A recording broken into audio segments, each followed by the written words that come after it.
Salut tout le monde, pour le tuto d'aujourd'hui j'avais envie de quelque chose un peu coloré, un peu style Mentalo, très estival. Du coup si ça vous plaît, je vous laisse regarder. Alors je vais utiliser en fait le Jumbo de chez NYX en teinte Milk pour faire ressortir toutes les couleurs en fait de mes fards. J'utilise tout le temps, il est génial ce produit. Je vais ensuite prendre la palette de chez Elsa Makeup. J'adore cette palette, elle est tellement belle. Je suis tellement contente de l'avoir. Du coup, je vais utiliser en fait le fard Skin. C'est un fard assez magique qui permet de dégrader tout et je vais l'utiliser principalement sur le dessus de la paupière pour m'aider à dégrader en fait les couleurs par la suite. Alors une fois que l'application du fard Skin est faite, je vais venir prendre un pinceau biseauté, alors également du coup de chez Elsa Makeup. J'aime bien les produits de chez Elsa Makeup.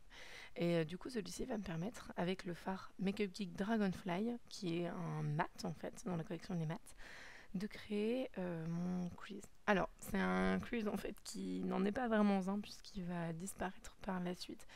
Il est là en fait uniquement pour me créer la profondeur de mon maquillage et juste la structure extérieure.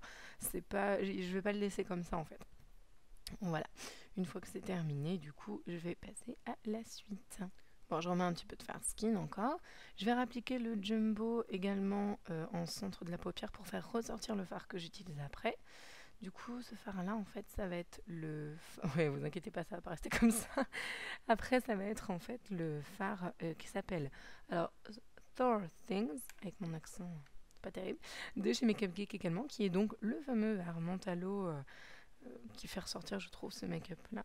Et je vais l'utiliser en coin extérieur. Je prends ensuite le fard foil de Voltage que je trouve absolument magnifique parce que les foils ils ont ce rendu très lamé, très métallisé que je trouve très très beau. Et là du coup ça va être plutôt en coin interne. Je vais ensuite du coup mixer les deux fards du coup justement pour, comme je vous disais tout à l'heure, effacer en fait ce crease qui ne sert plus à rien pour le reste du maquillage, puisque comme je vous disais tout à l'heure, c'est juste de la structure.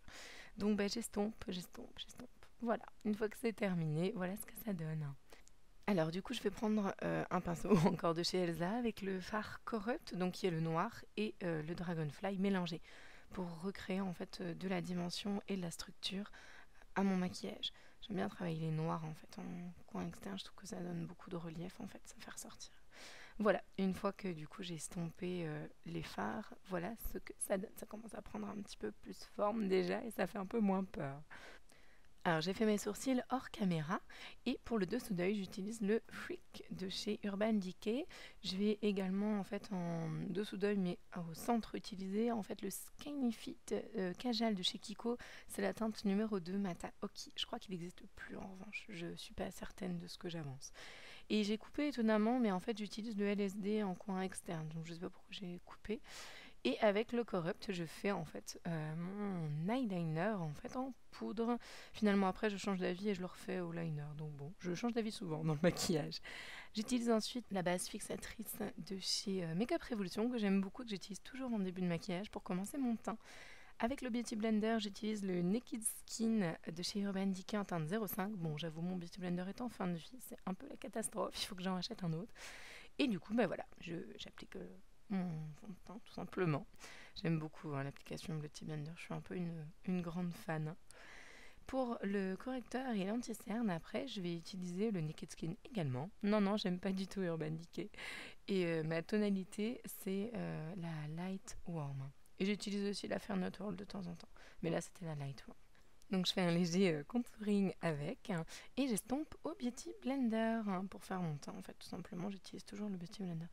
Alors cette poudre je suis pas sûre qu'elle existe toujours, c'est la HD de chez Urban en fait que j'utilise pour fixer en fait mon dessous d'œil.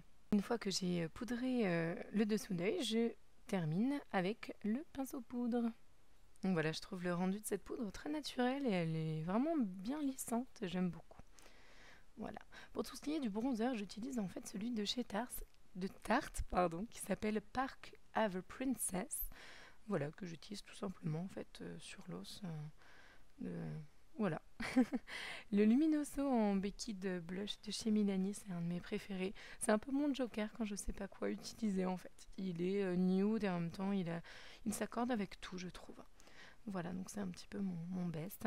Et pour l'highlighter, ça va être le fard de chez Colourpop qui s'appelle Fanny Pack. Alors, je sais pas pourquoi je dis fard, parce qu'en fait, c'est entre le fard et la poudre. Je l'applique au doigt et ensuite, je termine l'application au pinceau pour tout mélanger. Je finis du coup mon maquillage avec le rouge à lèvres de chez Colourpop qui s'appelle Lumière 2. C'est ce de chez Kathleen Lights.